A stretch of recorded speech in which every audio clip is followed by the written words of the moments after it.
So welcome everybody and thanks, good to see you. And today we have Laura Veldkamp from Columbia GSB with us. Hi Laura.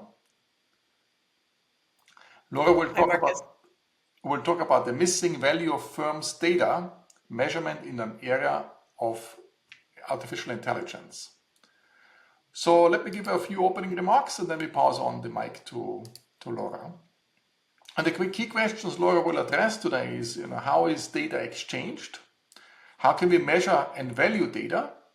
And how will data accumulate affect firms' competition? How will it affect the firms' competition? And of course, it might also be that we mismeasure the GDP growth in times of AI. So that reminds us, of course, to a saying by Bob Solow, who said, in the 1980s, we can see computers everywhere, but we can't see it in the productivity statistics. Perhaps it's the same here today with artificial intelligence. So we will learn more about it today. And of course, Laura will talk about her new book, The Data Economy, together with Isaac Baley.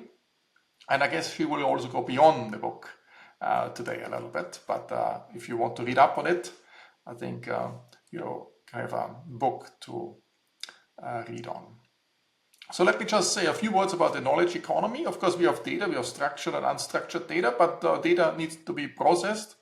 We update based with Bayes rule or algorithms, or we need some compute for that, and then we get new data and we can process again and so forth.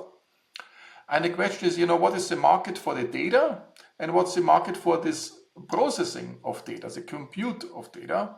And of course, there's the price itself is also processing data in a sense and aggregates data a la Hayek. So the price signal itself is also a way to process data and aggregate data. And so we will learn more how this knowledge economy and the data aspects really is actually reshaping our economy in this sense. Now there are two forms of data that relates to some work I did on inverse selection.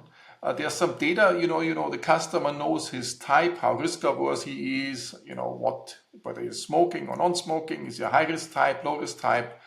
But the correlates is often better known by the insurance companies. So how does, the type of the agent correlate with different, the risk that he might cancer or not get cancer?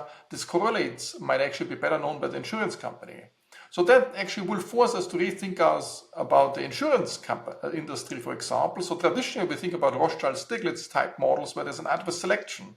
The customer knows much better how risky he is compared to the insurance company, and the insurance company faces some adverse selection.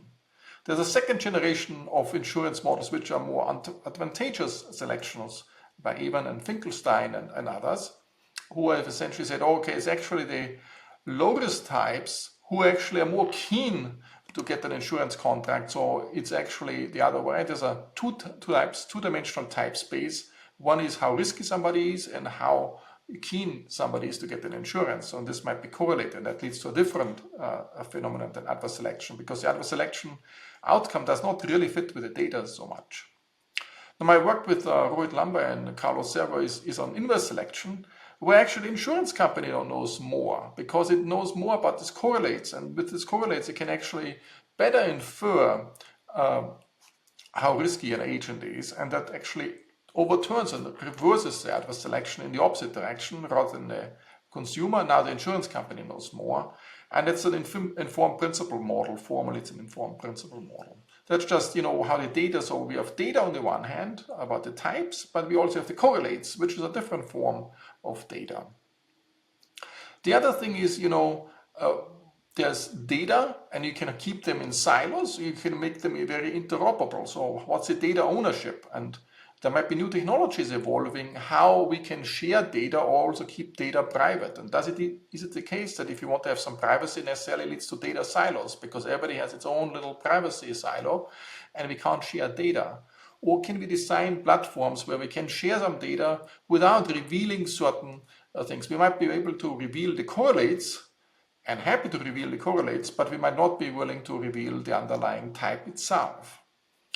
And of course, in the financial industry, we have this open banking where the customer owns the data. And, if you move from one bank to another bank in an open banking environment, you can just transfer all your data to the new bank. And that, of course, affects then the competition, and Laura will tell us more about, more generally about data, how data and data sharing will actually change the competition structure in industrial organization in such settings.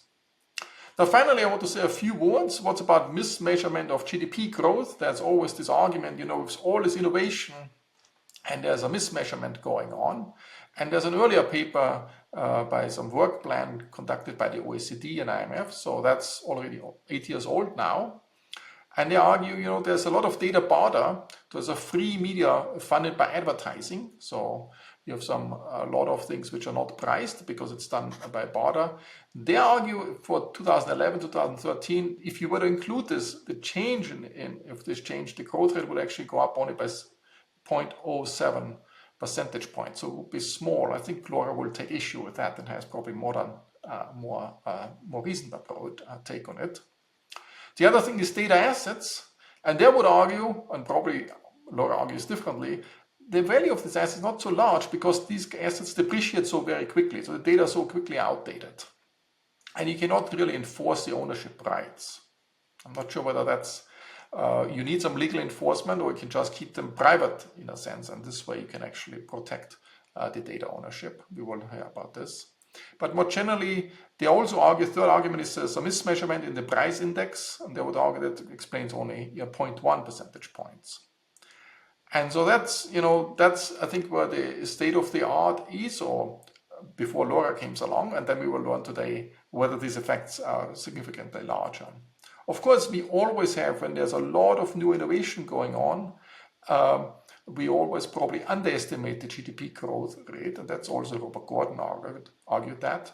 And he argued, in the earlier days when the growth rate was higher, this actually was more dramatic. So the underestimation of the productivity growth rate was actually more dramatic because the quality of life increased a lot, in particular in healthcare and the living standards and so forth. But even though we have a lot of new innovation going on at the moment, the quality of life is probably increasing, but our life expectancy, as we know from Angus Deaton and Case, is going down in the United States for many groups, in particular for less educated groups. So with these opening remarks, I want to pass on the mic to Laura. She will tell us about the missing value of firms' data and how we have to measure it differently in the era of artificial intelligence. Thanks again, Laura. It's good to have you. I'm looking forward to your presentation. Thank you, Markus. And thanks, everybody, for joining in today.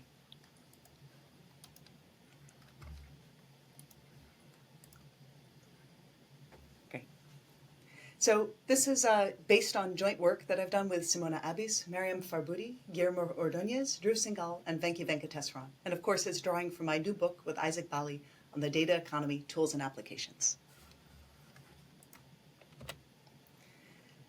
We know that the most valuable firms in the world today are valued largely for their data. And the reason that this is likely to be true is that this data is the fuel that's powering the artificial intelligence, the AI revolution.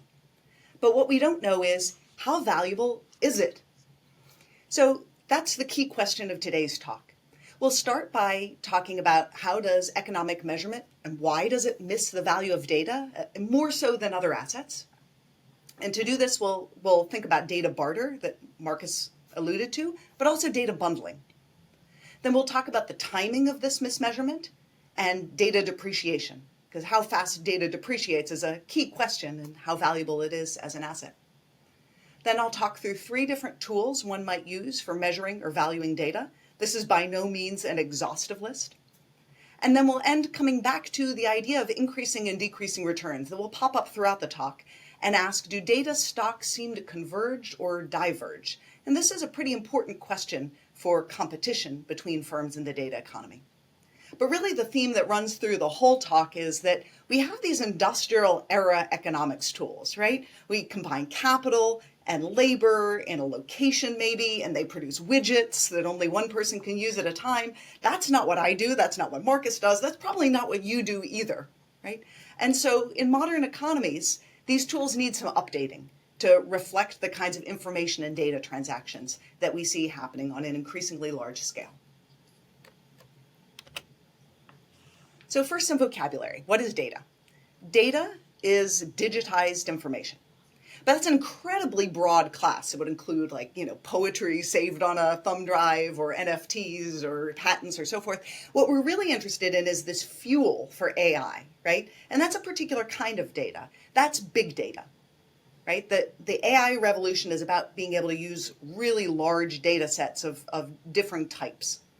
And so these really large data sets are generally not invented or created in a lab or bespoke. They're byproducts of economic activity. The reason we have so much of it is that everything we do in the modern economy spits off data. So it's our search history online, and it's our traffic patterns, both the web traffic, but also the foot traffic and the car traffic. It's our purchases and what was in our shopping carts at the time that we purchased and what we decided to buy and not, at what prices and what time of day and so forth.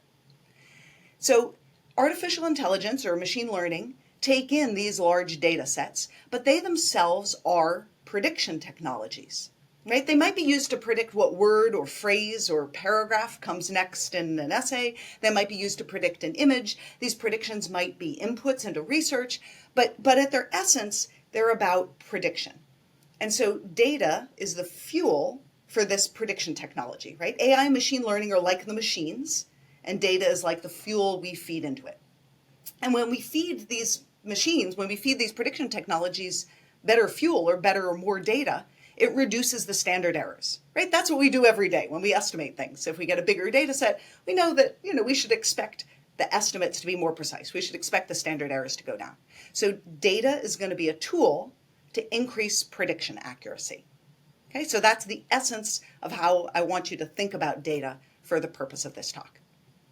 So Laura, can I ask a question? If you think about a better estimation technology, that's not data for you.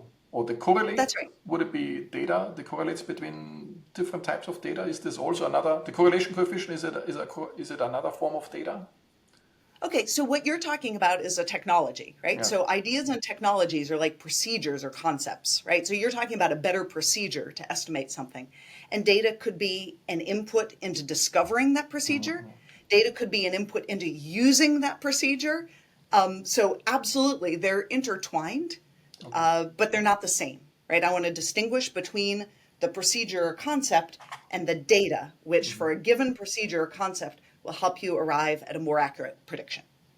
Okay. And so data is distinct from these procedures. It's also distinct. It'll has lots of similarities, right? All of these have non-rivalry at their heart, yes. And learning by doing is also sort of a byproduct of economic activity. But it's also different from learning by doing because that's really human capital, right? That's something we've learned as people, and it's not tradable generally. Okay, so we're going to have a specific and explicit role for data as a tradable asset. Okay, so the mismeasurement problem. I like to use this cartoon from The New Yorker to get at the essence of what's going on. So the kids here have a traditional looking lemonade stand. The adults are enjoying the lemonade that the kids have sold them. And the caption says, it's free, but they sell your information. Okay, so what just happened here? So this is a classic barter trade. The adults gave a valuable asset, their data, and we know it's valuable because it says the kids are going to sell it, right? In return for some lemonade, which they seem to be enjoying, so let's say that has some value, right? And there was no money that exchanged hands. So the value of both the lemonade and the data is clearly positive. But GDP will count this as zero because the monetary price was zero, and that's the weight that we put on transactions when we measure economic activity. Okay, so this kind of data barter has been mentioned by many people. Markus alluded to some work earlier that measures this and finds that this is not a huge fraction of the economy. But what I want to argue is this is just the tip of the iceberg. Mm-hmm. So that's a pure barter trade at the lemonade stand. But what's much more common is that we have partial data barter.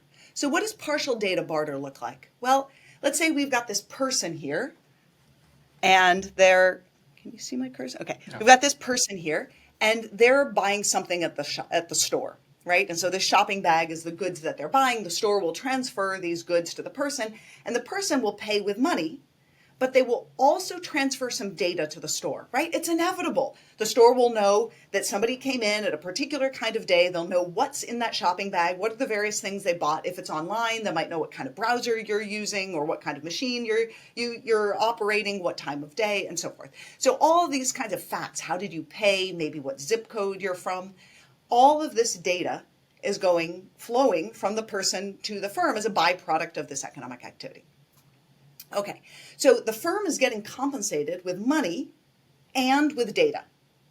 Okay, and presumably the firm values that data. Now, for sure, there's some clueless small firms out there that don't know what to do with data and don't get much value out of it, and they're not of much interest in the modern economy. Most firms will value their data sets, right? So if this firm values that data, and it knows that it gets more data from doing more transactions, this firm should have an extra incentive to do more transactions. So every firm would like to do more transactions. They all want more customers. But if you really have that extra incentive to do more transactions, what should you do? Well, you've got to cut your price, right? Or you could offer a better basket of goods and services, but that's isomorphic, right? You got to offer more for less. So a profit maximizing firm that values data should cut its price a little bit to induce customers to do more transactions to get more of that valuable data. And that cut in the price reflects the fact that the firm is getting paid in two ways. It's getting paid with money and it's getting paid with data. So data here is a means of payment, and there should be a lower monetary price because data is also being transferred from the firm to the customer, from the customer to the store, sorry. Now, that doesn't mean that the firm is appropriately or fairly or fully or largely compensating the consumer, but it does mean at the margin there should be some compensation. And how big that compensation is depends on competition.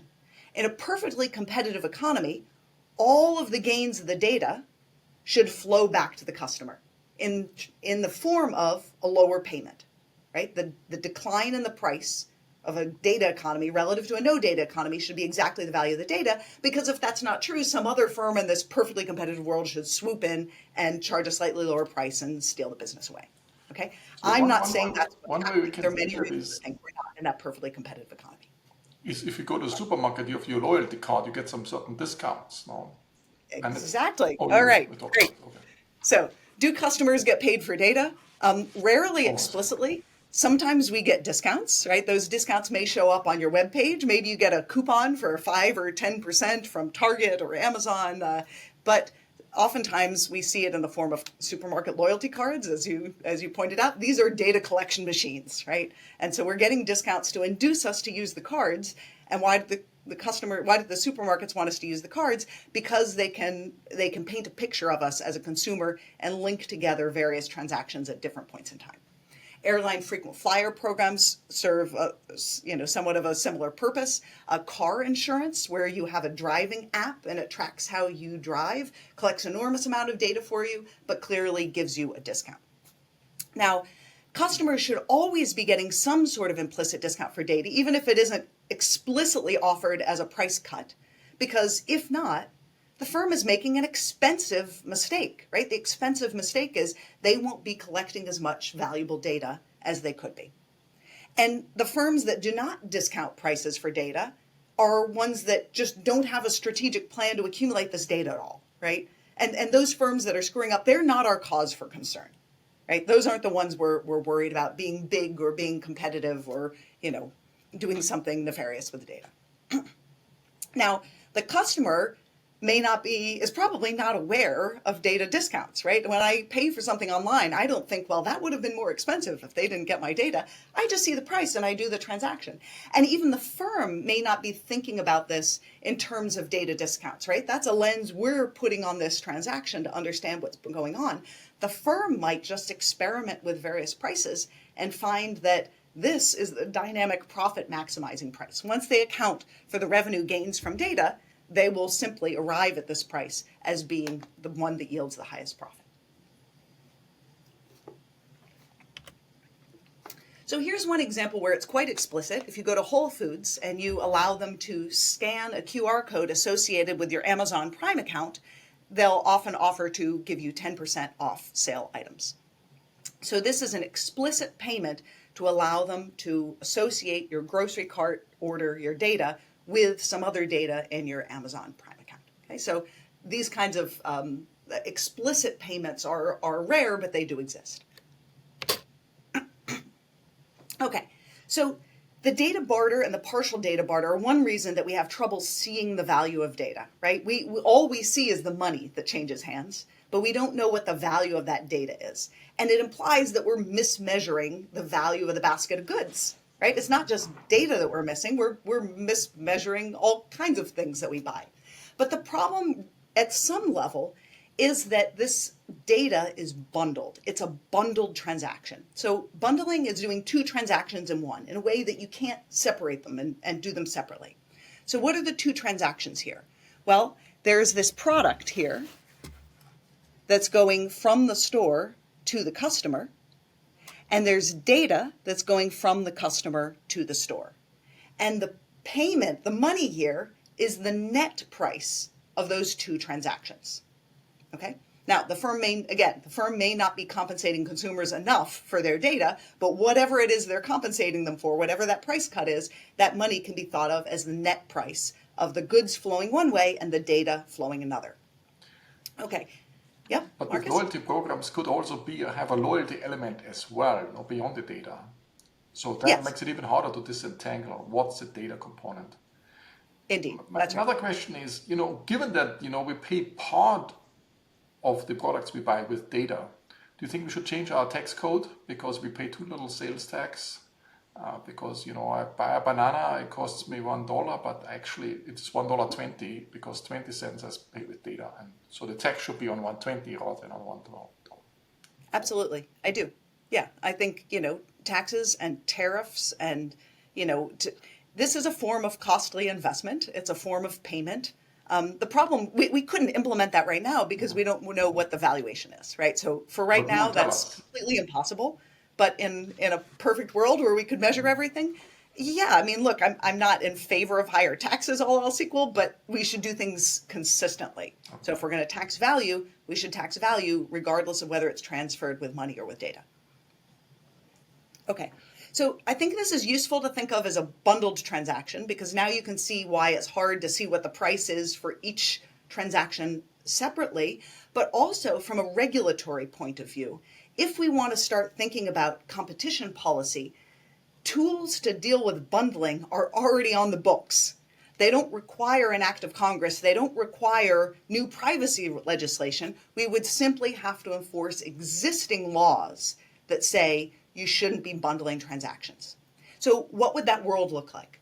Well, if we unbundled data and goods, then it would suggest we'd have two prices for this transaction.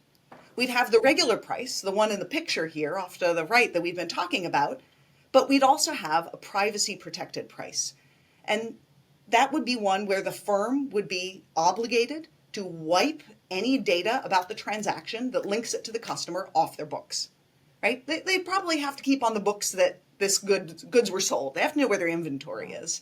But anything that links it to that customer, anything beyond that, should be purged. Now, that might be costly for a firm. You might say, oh, that sounds like burdensome regulation. Okay, but then the firm should charge more for it.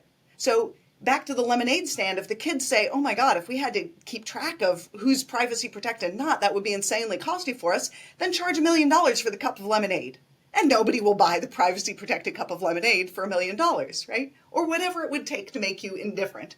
I'm not suggesting that we regulate what that price is, but if you have two prices, let's say those kids did charge $1 million for the privacy protected cup of lemonade. If somebody really wants lemonade and cares about their privacy, chances are another firm would enter that would specialize in privacy protecting lemonade transactions, right?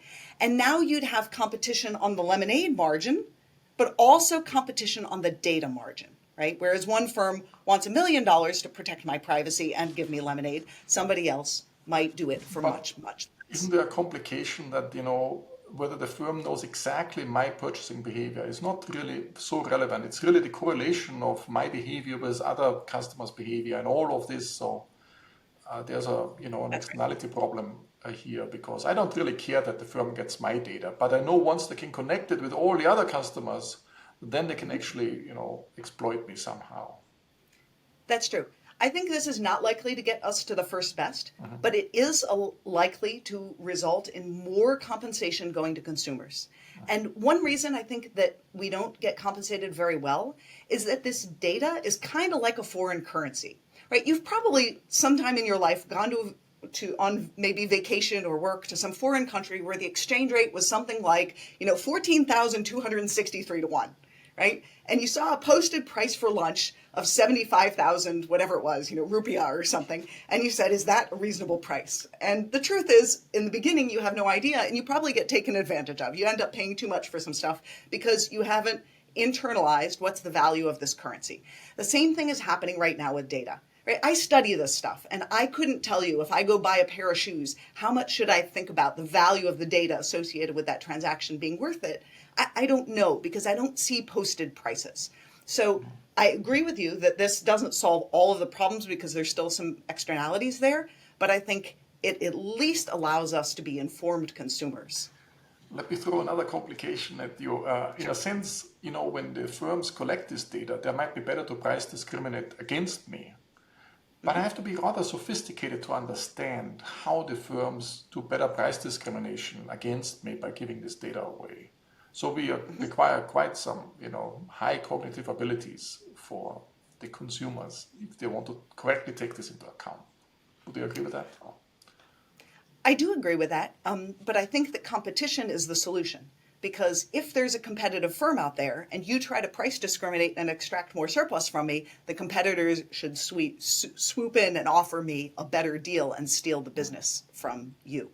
So I don't think we have to rely on consumers to be very savvy about price discrimination if we can put in place structures that facilitate robust competition. Okay, so that's a little taste of why this is a difficult problem. And what we've been describing here is really a form of a data feedback loop, where more transactions, more customers, more lemonades sold creates more data. More data is valuable to the firm for some reason, right? I'll call it higher quality or efficiency. They're going to get some profits out of it somehow, right? That's what makes this data valuable. And firms that are more profitable on almost any model, those firms expand. Right? And by expanding, they get they do more transactions and more customers and get more data. So this is the first taste of the increasing returns associated with the data economy. This is an increasing returns feedback loop. More data begets more data. Is it also true if it's the higher quality of data leads them to more price discrimination? I might not expand my productivity or something. I just discriminate across the customers much more, and essentially consumer rent goes down, producer rent goes up. That could be, but that firm will still be more profitable, and being more profitable, it will want to expand its business in some way. Okay? So I think the question of who gets the surplus is a really important one. It's not one I'm going to fully tackle today. I'm really focused first on what is the value of the data to the firms. I do not want that to be the end of the discussion. I want that to be the opening of the discussion, and then think about how is that surplus split. Okay? But you're absolutely right. I'm really not saying about whether they're doing something good socially or bad socially with this data. They're just going to extract more profit from it, because if they're not, they're doing something wrong, right? They're not profit maximizing. Okay, so this data feedback loop then raises the question, doesn't this more data get counted when it shows up as higher quality or more efficiency, right? So if the firm is using more data to extract a higher price, if they're price discriminating or produce something better or more efficiently, more of it, all of that should show up as more GDP, right? So maybe we are counting data. We're just not counting it at the point of inception. We're counting it as it gets used by the firm. So it's like having a better production technology function, in a sense. I'm sorry, Is it like what you're saying, if better data, the way we treat it at the moment is, we have a better production technology? Right. Okay. That's right. Okay. So if data helps firms be more profitable, right, if it's an input into the production technology, as you said, then that profit or productivity should show up as higher GDP, right, maybe in the future. But tomorrow, when the firm uses the data, when the data allows the firm to produce more, that new production, remember, it's priced below the no data price. The transaction's price doesn't reflect the full value of that transaction. So yes, we're going to pick it up in more units or higher quality or whatever it may be, but we're not going to capture the full price of that additional productivity. Okay. Now, of course, those additional data that they get tomorrow will then show up the next day, but that stuff will be underpriced and so forth and so on. So in the infinite time limit, GDP may well eventually capture all the value of data, but all of the flows of value are going to be mistimed, right? And what this is going to look like in the short to medium run is it looks like a productivity slowdown. It looks like we're not generating enough output with our inputs.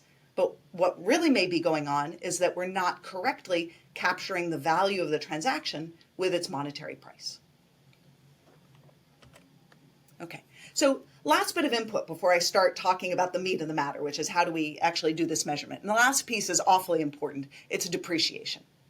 So remember that data is an input into prediction. So I'm going to write down a really rinky-dink stylized, silly model for the purpose of understanding how data is depreciating as it's used for prediction. So think about trying to predict this variable theta here, and it's an AR1 process. Okay, so theta tomorrow is the persistence parameter rho times theta today plus an innovation epsilon that's normally distributed. So we'll have some information about today's state. That's in that information set, IT. And our uncertainty, or expected squared prediction errors of today's state, is the conditional variance, V of theta given IT. The inverse of that variance is what we call precision. Precision is just defined as the inverse of the variance. I'm going to put the label DT on that and refer to that as the stock of data. And I'll show you in a minute why it's a stock. So now if we think, that's what you know at time t. It's in that IT information set. What's the variance of tomorrow's state? Well, all I'm going to do is I'm going to take the variance of the left side of this AR1 equation and the variance of the right side. So the variance of the left side is just, well, the conditional variance of theta t plus 1. I'm just applying the variance operator. And the variance of the right side, well, rho is a parameter. So when I take the variance, I square it. I've got the conditional variance of theta t. That's what we've defined to be dt inverse. And I've got the variance of the innovation here, epsilon. Well, that's sigma epsilon squared. So given what I know at time t, that's how uncertain I am about the state tomorrow. Now, if data predicts the state tomorrow, right, it's the data used for prediction, this is the thing we're predicting, then we can represent it as a signal about tomorrow with some noise. And suppose that signal noise is normally distributed. Well, then Bayes' law for normal variables says that the precision tomorrow, given my priors for today and the new data that I got, dt plus 1 should be the prior precision plus the precision of all the new data points that I got. So if I got ns data points and each of them has precision, sigma s to the negative 2, then that's my new data inflow. And I should be adding that to the prior precision. So what's the prior precision? Well, it's the inverse of this prior variance right here, of this prior variance of tomorrow's state. I cannot see your mouse. Can't see the cursor when I wiggle Yes. it. Okay, I'll try my best to do it verbally. Yeah. Okay, so tomorrow's data, dt plus 1, is the depreciated time t data. And that depreciation rate just comes from the prior variance of tomorrow's state. And we're just inverting that third line there, plus the new data inflows. So this looks a lot like capital tomorrow, kt plus 1, is 1 minus a depreciation rate, kt, plus investment. Our new data inflows are the investment. We've got a depreciated data stock instead of a capital stock, except that that depreciation rate delta is now this nonlinear object, 1 minus the inverse of rho squared plus sigma epsilon squared times Can you walk t. me through for the special case where rho is 0? Let's suppose there's no persistence in theta at all. The sigma epsilon is still showing up now. And right. The depreciation rate. Right. Okay. So in the case where rho is 0, where yesterday's data becomes irrelevant, yes, right? Because yesterday's data is about theta t, and theta t is unrelated to theta t plus 1. This is just an IID. Depreciation rate is 100%? Right, there's depreciation of 100%. Okay. And so then the sigma epsilon is still there simply because that's your prior uncertainty, Oh, right? That's the prior variance of that epsilon shock. So you've got some prior, you add some data to it, but that is a full depreciation, right? Okay. There's always a prior, which is also some data in a sense. The prior. Exactly. There's always the prior knowledge of what the distribution of the epsilon shock is that shows up, right? Okay. So what this teaches us is that data depreciates faster when it's abundant and when the environment has volatile innovations. Okay, that's the sigma epsilon squared. So we're going to use this depreciation rate going forward to capitalize the value flows of data. Okay, so that's all of our warm-up. Now we're going to get to the business of measuring this data. This data is the fuel for AI. It's also an input into production, and firms use it for making predictions. So 3 tools. First is we've got to talk about value functions or Bellman equations because we're talking about something that has multi-period payoffs. Second is we'll talk about complementary inputs. So complementary inputs is we're going to see firms use things with data, right? Maybe workers, maybe computers, and we're going to ask, given the input choices that firms make, how much must the data be worth it to them to rationalize those choices? So we can't see the data, but we might be able to observe, say, their hiring. And that might give us clues about how much data they have and what it's worth.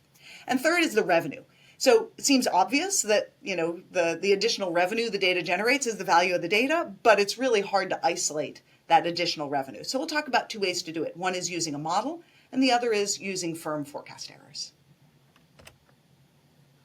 Hold on, can you just, are you valuing data now or are you measuring data? Good question. Okay. So it's not clear what the natural units of data should be for economists, right? I mean, you could say it's bits and bytes and terabytes and zettabytes and all of that, but that data could be all noise, right? So in economic units, what is the natural set of units? Well, one natural set of units is however much data is worth $1. Yes. Okay. Right? Because and so if those are the measure would units we're be using, the valuation and measurement are the same. some Shannon capacity or entropy or something like this, or some how much better in prediction it gets. But then there's a second component, how much do you value the improvement in prediction? But you look at the final outcome, the value of improvement of the prediction. Is this correct? Right. So okay. In the last approach, I'll break those 2 apart, the prediction error and the value. But for some of these approaches, we're just going to get a direct reading of the value. Okay. All right. Okay. So the first tool is designed to answer the question, how do we value data that yields payoffs for multiple periods? And the answer is the same way macro values capital, right? It also has payoffs over multiple periods. We use a Bellman equation or a value function. So we're going to apply a Bellman equation to the data stock D. And what we get is that a firm here might choose, let's say, capital and labor inputs.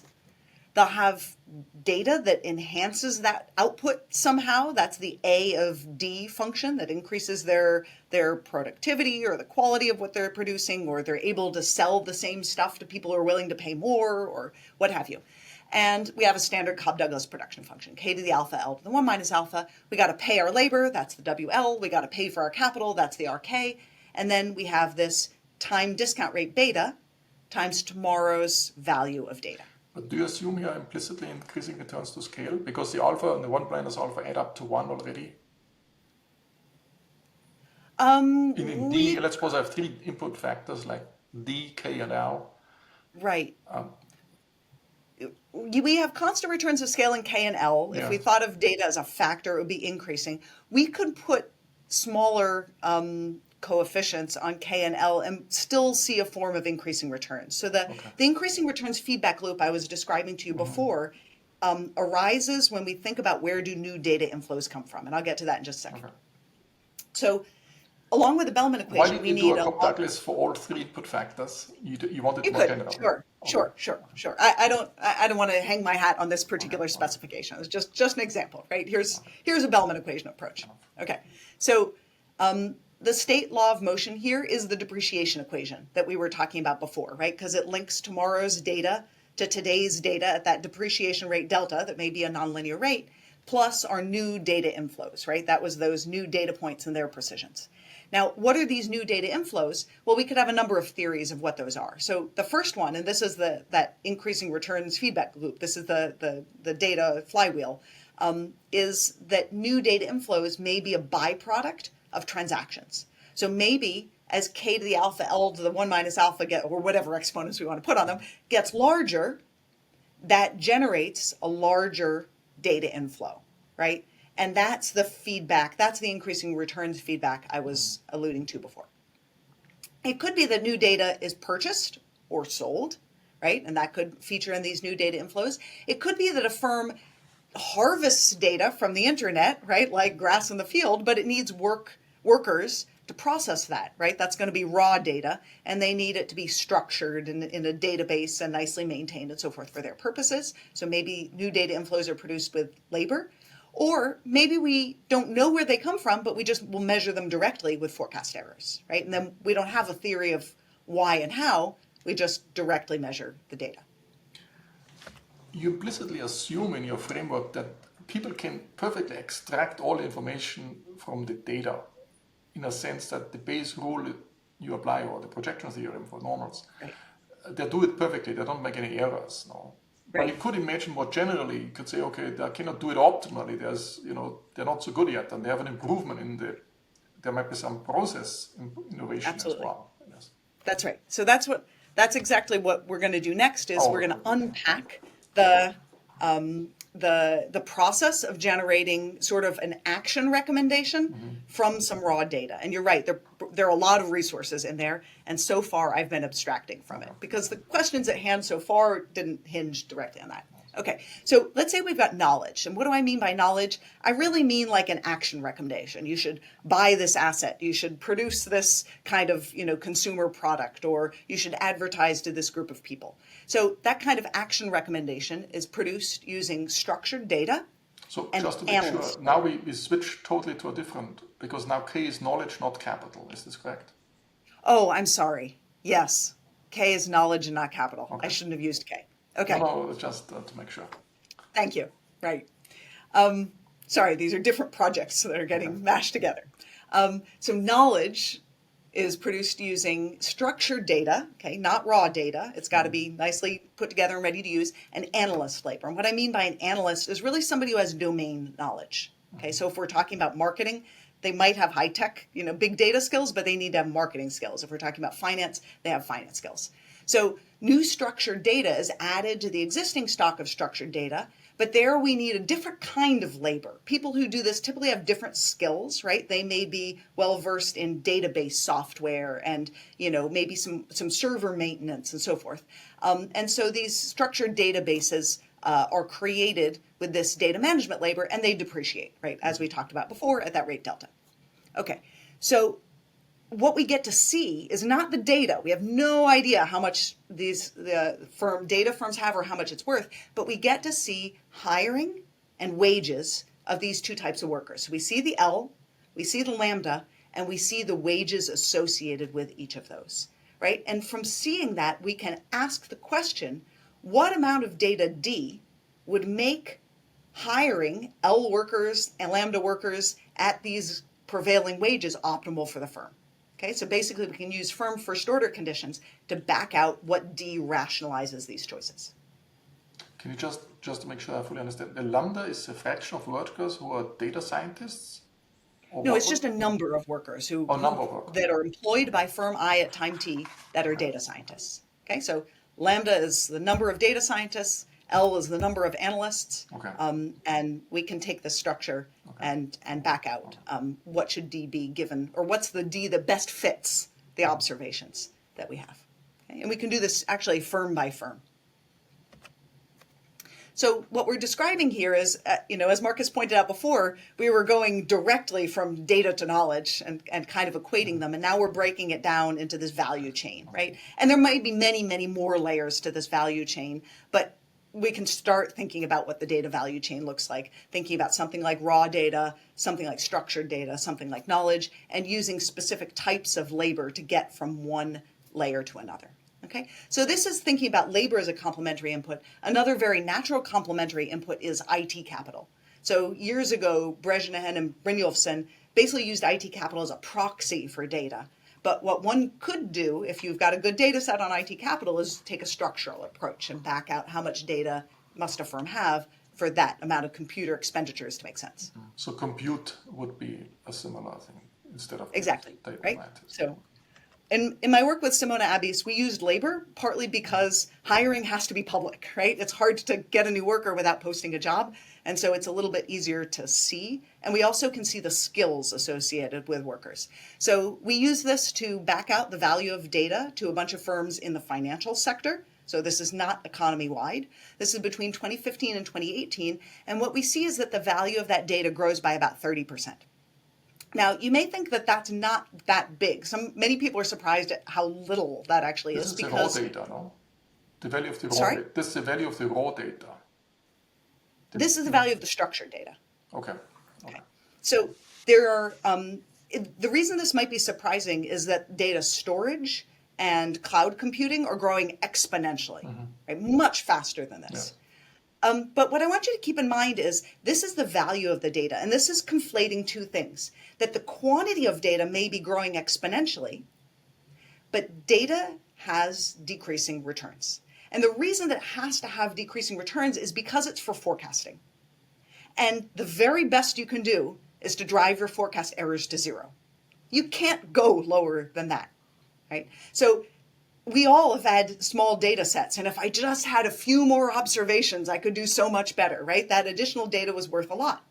But if you had a data set with 1 million or more observations and you got the 1 million of first, that's really not going to make much difference, right? Because the data is used for prediction, an essential feature of predictions is that that data set will have diminishing returns. So what we're seeing here is the combination of the explosion, perhaps exponentially, the quantity of data and the diminishing returns that arise naturally because once you have a lot of data, having more of it doesn't help you improve predictions very much. Okay, and so what we get as the conflation of these two things is something that looks more or less linear.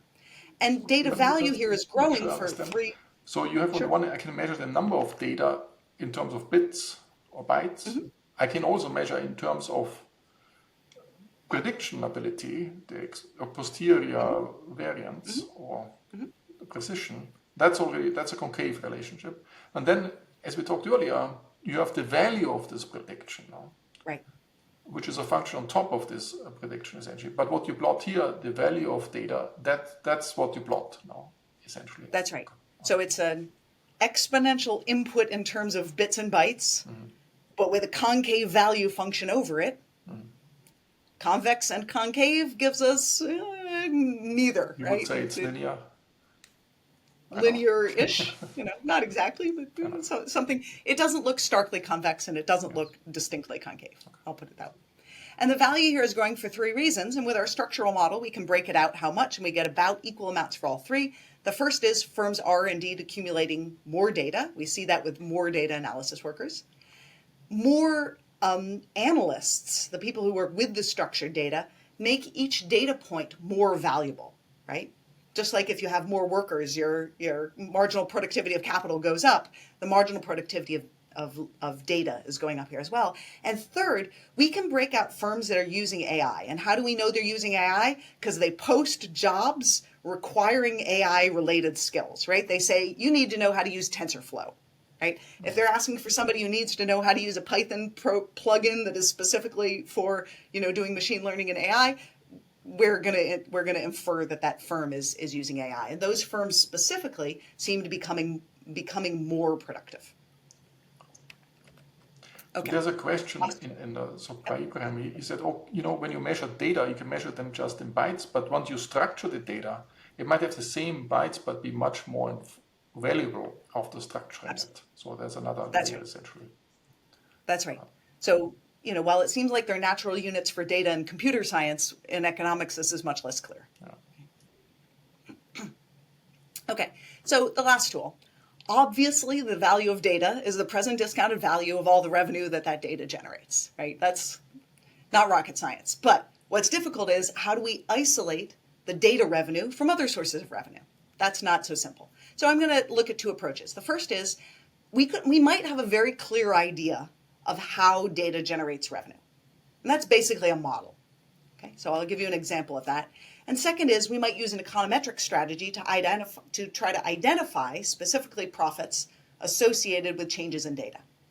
And that's an approach used by Kumar, Gorodnichenko, and Koybon in their recent Econometrica paper, where they do randomized control trials and they treat some firms with data. And Asrian and Kohlhaas look at changes in firms' forecast errors trying to control for lots of factors. So both of these are attempts to use an econometric approach. Okay, so how might we do a revenue approach with a model? Well, suppose data is used to purchase a portfolio of risky assets, right? That's clearly not the only use of data. It's a very specific use, but it's one which many of us, including Markus, have studied extensively. And we have models of how data maps itself into additional profits. So you can quantify a portfolio choice model. You can go estimate its parameters, and you can come up with a willingness to pay for data. And a bunch of authors have done that. Manella, Cadan, Davila Parlatore, Kong, Shi, Xiang. But maybe data's value differs, right? This approach they took is like a common value approach. There's one value for data. But maybe data's value differs depending on how it's used. And so in my work with Mariam Farbudi, Dhruv Singhal, and Venki Venkateshwaran, we showed that the same data might be worth $10 to some investors, so almost nothing, or 1.2 million for exactly the same data set, depending on the investor's wealth, their investment style. So are they going to use this data to invest in large assets or small assets or value or growth, their price impact or their trading frequency? So the point here is that data has a really large private value component. It's going to be worth vastly different amounts to different people, right? If you've got a great data set you're really excited about right now, and you give that to me, I probably won't be able to get much value out of it because I don't have the idea to pair it with for a really great paper. Okay, that's for any product, in a sense, you can say that. The only difference is, can you sell this data without, giving it up, in a sense? Can I sell my data to you and then forget what the data was all about? Let's suppose I value at $10, you value at 1.2 million. I can sell it to you probably for some $1 million, or not. That's true. So that's the non-rivalry issue. That's also true. That's a separate issue. And you're right, most consumer goods we think of as having a large private value component, right? But we don't usually think of financial assets that way. Okay. So we're going to value this sort of like a financial asset and think about, discounting it, but it's very different from, say a share of General Motors, which we tend to think of as having a market price. Okay. Okay. So this would be an example of a couple model-based approaches to valuing data. But what if we don't know exactly how firms extract value from data? For a lot of firms, it's not quite so transparent. It's not something as simple as just picking a portfolio of risky assets. So what might we do then? Well, then we might measure data with forecast errors. So here's a little bit of structure just to put us on the right headspace before we start thinking about forecast errors. So imagine we do a quadratic approximation to a profit function. It depends on an action A, and there's some optimal action theta t, which we don't know, and we'll say is a hidden Markov process. So this action could be, what color sweaters should I be producing today? It should be how big should the screen be on my latest, phone? It could be who do I market to? How much inventory should there be? All kinds of decisions that firms have to make under uncertainty, right? But there's some best case, their best choice they could make, and we'll think about making mistakes, that's the difference between AT and theta t, as being costly in a quadratic way. And this firm is capital A could have a constant? Or sorry? Capital A is a constant? Yes, capital A here is just a parameter. Okay. But essentially there's an upper bound. I can never go beyond capital A. Is this correct? That's right. So if they made perfect choices, they would have the maximum amount of profit here. Okay. So there are three sources of data, and their precision is in parentheses. The firm has some priors. Okay. That was like knowing the prior distribution of the innovations. They have some own data. That's the data that's a byproduct of economic activity that we thought about from the beginning, like the lemonade stand. And they might purchase some data, and that would have precision psi. Can I come back to this upper bound? Because earlier you argued I might be able to scale it up. No, I might not be able to improve my prediction further, but if the prediction area gets smaller, I produce more. Should I think of the equation 3 as the profit per unit I produce? You could do, it could be that as the firm gets bigger, that A and alpha are scaling up, right? And we're doing this at greater scale. I think that's right. Yeah, we're just trying to capture that for a firm at a given moment in time, there's a prediction error component, and then there's something that maps that prediction error into profitability, and that's alpha. And that may differ depending, later for a firm. Okay, so if alpha is positive, and that's the standing assumption here, then the optimal action is always to choose AT, the action, to be equal as close as you can to the optimal, right? So choose the conditional expectation of the optimal action.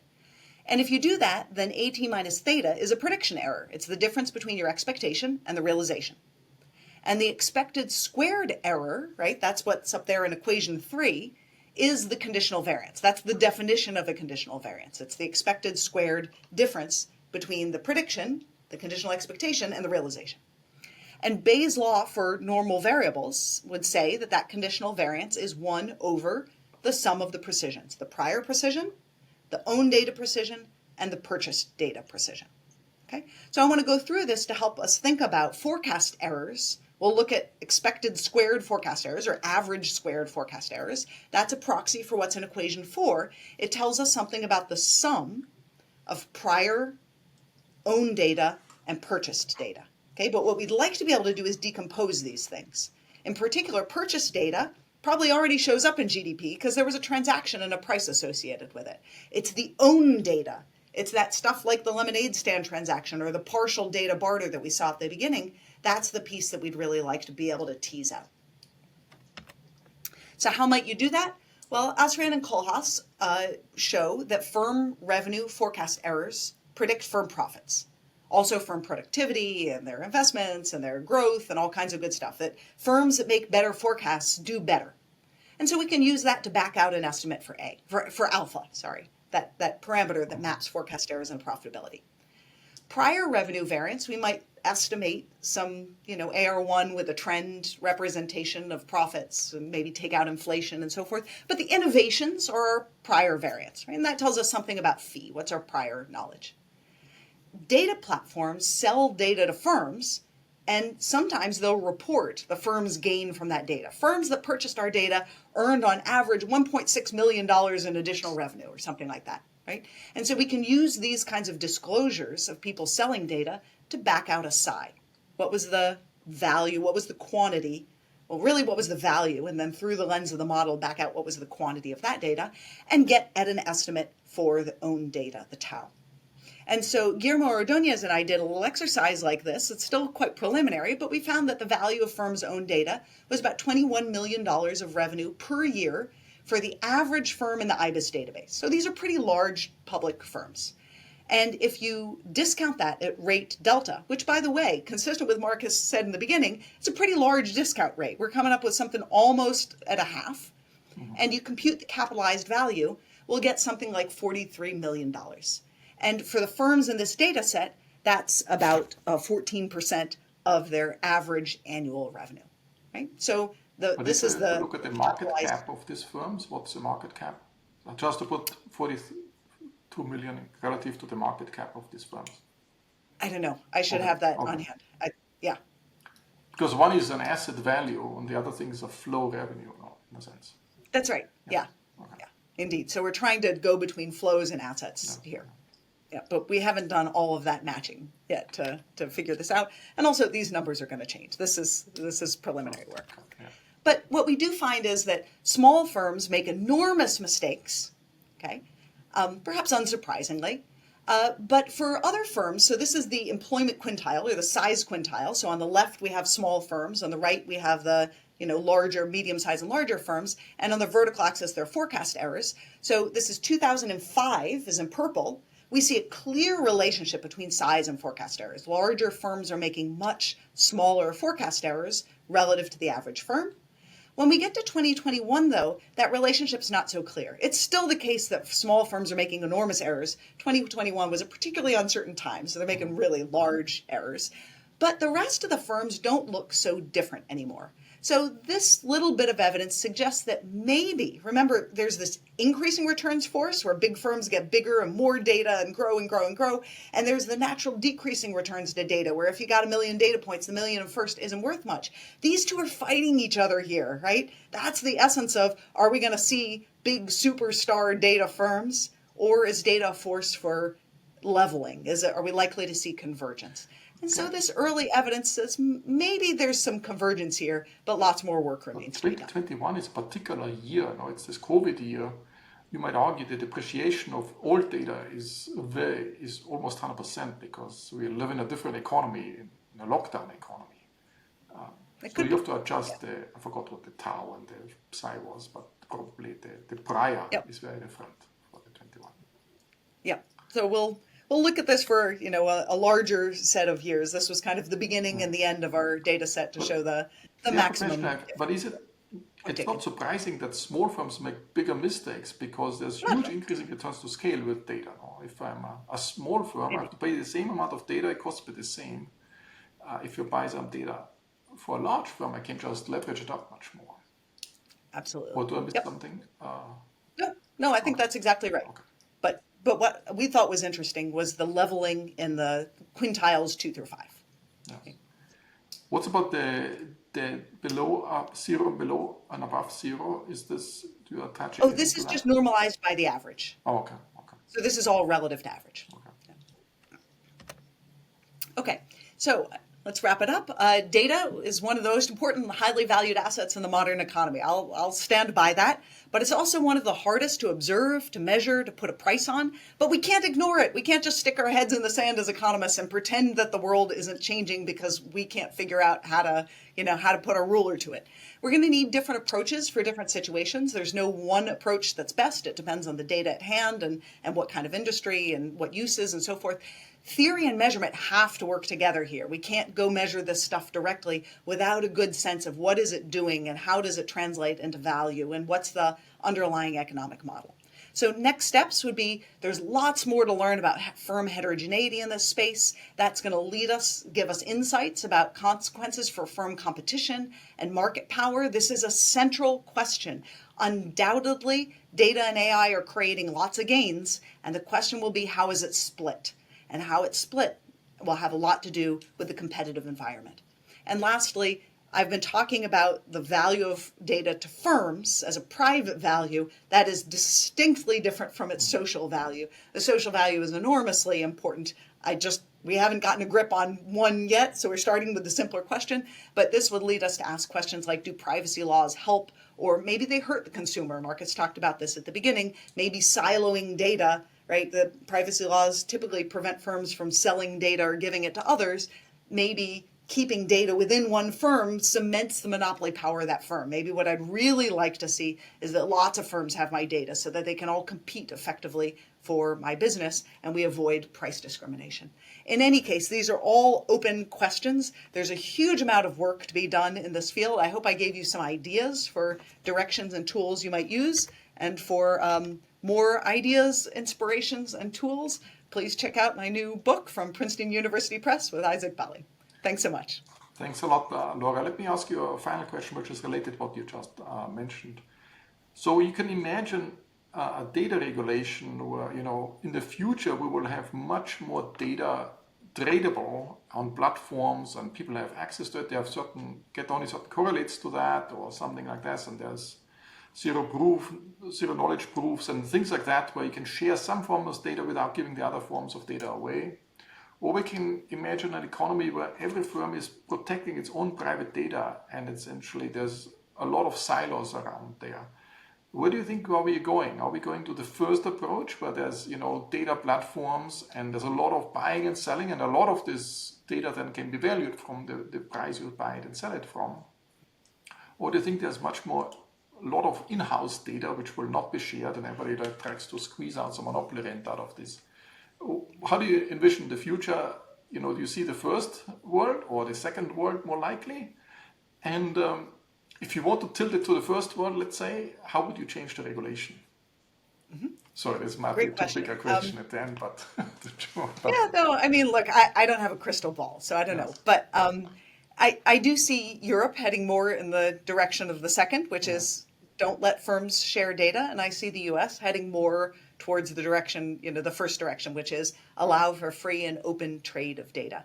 I think there are two issues here. One is some people have a strong preference for their data not to be known by others for whatever reason that may be. And if that's really an innate preference, we probably should have some structures in place to provide that value to consumers, right? That's a service. So we should step in and create economic structures to make that possible. But the other issue is price discrimination. I think a lot of people don't want their data out there because they're more worried about firms setting high prices for them. And there, I think actually the remedy is for more firms to have your data, because if there's only one firm that knows stuff about me that will give me discounts for my data, I may be kind of stuck with them. And what I'd like is to see lots of firms know what it is that I like and be able to target me with the things that I value and compete for providing me with the things that I value at the lowest price possible. So my focus is much less on the restriction of use of data, but much more on how can we create a competitive environment so that firms that benefit from data kick some of that benefit back to consumers through price competition. Final question. Let's suppose we are very similar, Laura and I, and I really value privacy enormously. I don't want to sell anything of this away, but you don't value it and you just sell it. And then, of course, the buyer of your data buys it at a very cheap price because you don't value it so much, gets the data and essentially gets my privacy as well. How would you deal with that? Do you think that's a big issue that, people who are very similar, some of them will give the data away, and by doing so, they also reveal some behavioral patterns of people who care a lot about the privacy? That is an issue. However, somebody has to know that we're similar, right? You're assuming that the covariance structure is known. And in fact, firms have to learn that you are similar to me in various ways, and they'll typically learn that through your patterns of economic activity if you allow them to, right? So I don't think the point is taken. There are absolutely externalities here. This is not quite as this talk is in simplifications, and there are more details here, but it's not quite as simple as you make it out. The case for externalities is not as simple as you make it out to be either, because it's not that easy to figure out that we are in fact similar if they can't collect any data on you. Very good. Thanks a lot, Laura, and thanks for all of you for watching, and hope to see you soon again. And we all start reading your book. See you soon, and thanks again. Bye-bye. Thanks, Markus. Bye, everyone. Bye-bye.